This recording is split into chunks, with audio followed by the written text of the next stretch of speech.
Tonight, a bombshell exclusive that will have serious ramifications for the Baton Rouge Police Department and the city's justice system. Hundreds of criminal cases thrown out amid a corruption investigation at BRPD. It is likely more are coming after the story you are about to see. Jeremiah Ardoin says he is a whistleblower targeted by his coworkers after he questioned how they were using their badge, from proud cop to defendant. The officer ticketed in a sting he calls a setup after he tried to blow the whistle on what he believes is corruption in the department. Because of what he reported, those hundreds of drug charges are thrown out. More could be coming. Even a fellow police officer arrested in the wake of his tell-all. Tonight, he wants you to hear it and much more. After talking to the FBI, he sought out one person to share his story publicly, Chris Nakamoto. And what we are all about to hear is shocking. Chris? Michael and Sylvia, the officer, and I met for a wide-ranging interview. His claims are both shocking and disturbing. Jeremiah Ardoin says he raised concerns about stopping black citizens without probable cause last year. There's a term for it called snapping, where narcotics officers focus on random people for no reason. Why were they doing it? He says they were mandated to make at least one arrest per shift, a quota system that he says was verbal and won't be found on any written paperwork at BRPD. They would take your overtime from you. Jeremiah Ardoin's law enforcement career is over. Tonight, he says he's tired of defending wrongdoing and cover-ups, and it's time to tell the truth. The truth is exactly what he says he's telling now after losing everything, and it's the same story he says he also told the FBI. I'm here because I need to share my story. You know, a lot of people have painted a picture that I was the person who was doing wrong, but ultimately I had been standing up to do the right thing, and a lot of people don't know that. A lot of people don't realize that I've been speaking up for this wrongdoing for quite a while, and it's time for me to share my story. That story begins 4 years ago when Ardoin says he applied to be a part of the respected Baton Rouge Police Narcotics Division. But the bubble popped quickly, as he says messing with Baton Rouge citizens was part of the job.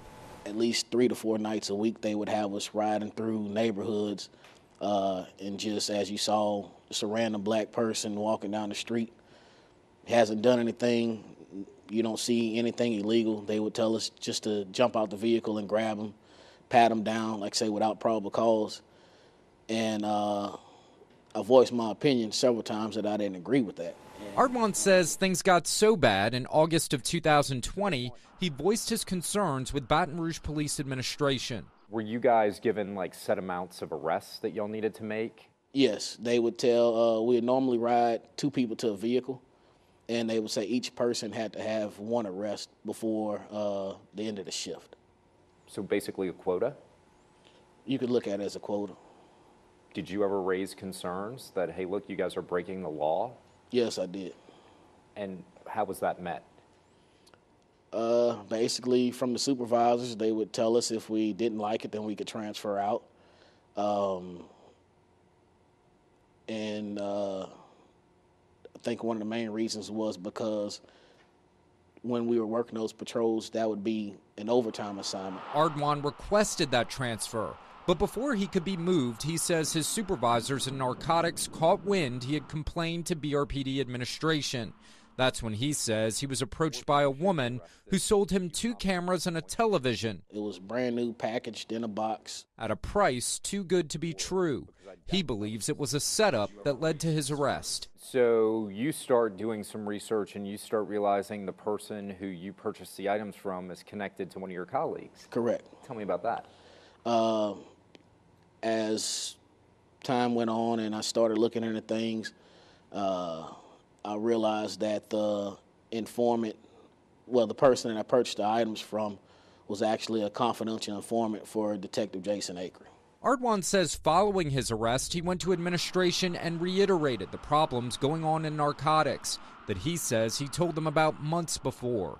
It led to the arrest of Jason Acree on drug charges, after Ardoin says he watched him steal drugs from the evidence room. When you're witnessing this, what's going through your mind?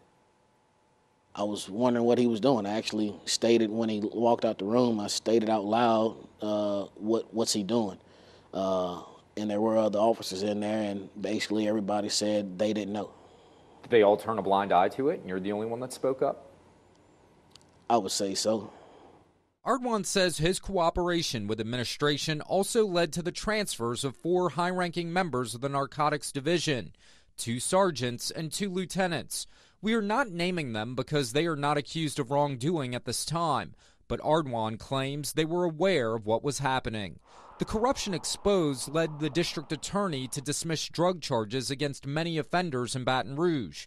Ardoin says he believes there were more illegitimate drug cases than legitimate ones, and at least one officer bragged about what he did to people. He's made comments about planting drugs on other people when he's arrested them. He would oftentimes joke about search warrants never dry if he brings his own supply and things of that nature. And I've also seen he's also made comments about stopping people after they've conducted a drug transaction and planting the drugs back on them to make them arrest. Ardoin expects other arrests to be made as the investigation continues. I think you have to look into it. His attorneys say major changes need to be made in how cases are investigated. Baton Rouge Police Chief Murphy Paul said they cannot discuss the specific points that you just heard in this report because there are criminal and administrative investigations currently underway as a result of what you just heard.